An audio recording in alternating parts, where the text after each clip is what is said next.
Nais kong basahin ito sa Magandang Balita para sa mababaw na salin ang nilalaman po ng aklat ng Isayas, sapagkat ganito po ang kanyang pinahayag sa sulat ni Propeta Isayas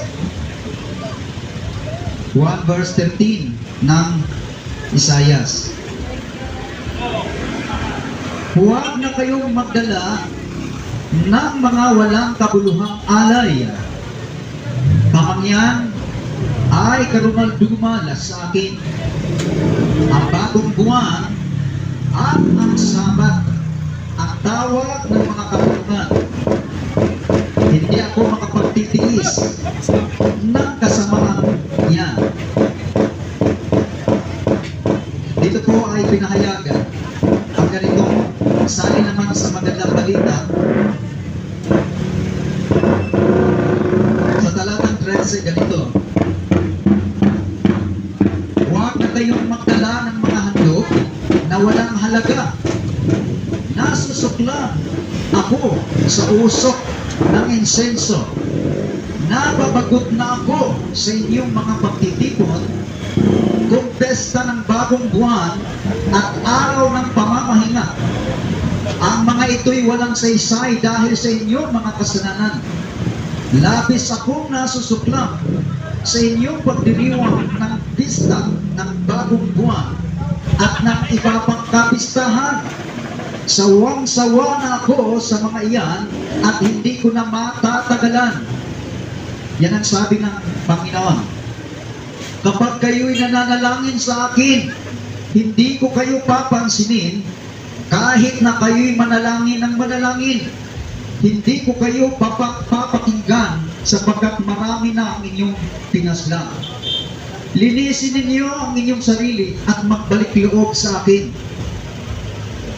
Sa aking harapan, kasamaan ninyo'y inyong tigilan, pag-aralan ninyong gumawa ng makatwiran, pairalin ang katarungan, tulungan ang naaapi, ipagtanggol ninyo ang mga ulila, at tulungan ang mga biyuda.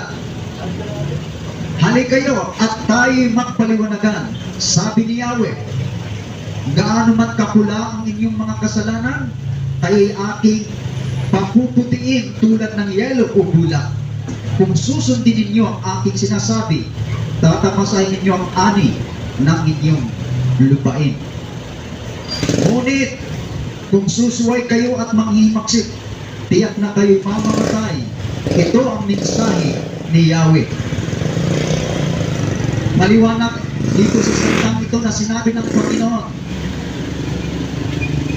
Kagaya rin po sa ating panahon ngayon na talagang mas binibigyan ng halaga ng tao ang maraming bagay kaysa mga salita ng Diyos. Alam niyo mga minamahal, hindi naman talaga ligid sa atin. Aminado naman talaga marami sa atin na marami pa talagang hindi nakakakilala ng tunay sa Diyos. Alam ng tao na may Diyos, ngunit hindi nakikilala ng tao ang Diyos na kanyang nasasabing alam. Sa mga tuwid, alam lamang niyang may Diyos, pero hindi niya kilala kung sino yung Diyos. Maliwanag sa salita dito ng Panginoon na kahit po ang tao ay mangingilin o magdiriwang ng pista o ng bagong buwan, ang sabi rito ng Panginoon, nababagot na ako sa inyong mga pagtitipon kung pista ng bagong buwan at araw ng pamamahinga. Di ba ginagawa naman ng tao talaga ito? Tulad yan, sasaping ang bagong taon, ang unang buwan ng Enero. At marami sa atin abalang-abala pagdating o pagsapit ng bagong taon. Naghahanda ang tao sa napakaraming bagay. Subalit ang salita ng Diyos nagpapaalala sa atin na sa kabila ng ginagawa ng mga tao, mga bagay na ito, at magtupad ng pamamahingang araw na ginagawa ng tao, anong sabi ng Panginoon sa kabila ng lahat na kaugalian na natin ginagawa ito? Napapagot na ako sa inyong mga pagtitipon kung pista ng bagong buwan at araw walang saysay dahil sa inyong mga kasalanan. Nawawala ng saysay lahat ng ating mga ginagawa. Kahit gaano pa mahalaga sa atin ang mga bagay na yan. Kung ang pagsunod sa utos ng Diyos ay hindi siya ang ating pinagkakabalahan, mawawala ng kabuluhan lahat ng ating mga ginagawa. Kahit gumastos pa tayo ng napakalaking halaga, wala pong saysay. Ang sabi ni Yahweh, sapagkat sinasabi niya rito, ang mga ito ay walang saysay dahil sa inyong mga kasalanan. Ibig sabihin, kahit matapat nating gawin yan at kaugalian nating mga tao na gawin ang mga bagay na iyan, kung hindi lang din naman tayo titigil sa paggawa ng kasalanan sa harapan ng Diyos, mawawalan ang wika ng saysay. Ang sabi ng Panginoon, sawang-sawa na ako sa mga iyan at hindi ko na matatagalan. Labis akong nasusuklam sa inyong mga pagdiriwang. Mga kababayan, hindi man po masamang magsaya. Hindi masamang magsaya kung ang pagpapakasaya lang sana natin ay hindi lamang sa mga material na bagay, sa pagkain at sa ano pang mga bagay na atin pong ginagawa na nagpapasaya sa sarili. Pero ang tanong, ang Panginoon po ba ay natutuwa sa ating mga ginagawa? Sa kabila ng lahat na marami tayong mga ginagawang ganyan, ay nabigyan ba nating daan na alalahanin natin kung ano naman ang gusto ng Diyos kasi ang ating dapat gawin? Hindi ba dapat na tayo magbalik loob sa Diyos? Marami ng taon ang lumilipas, marami ng panahon ang lumilipas, laging may bagong taon, pero ang tao po, sa kabila ng laging nagbabago ang taon, ang tao ay hindi nagbabago.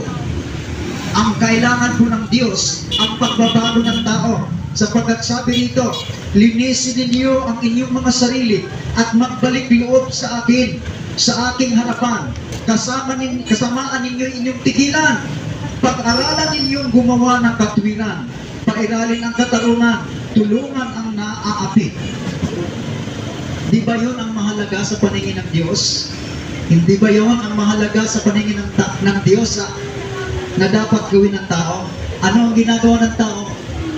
Mga kababayan, ano ang ginagawa ng tao?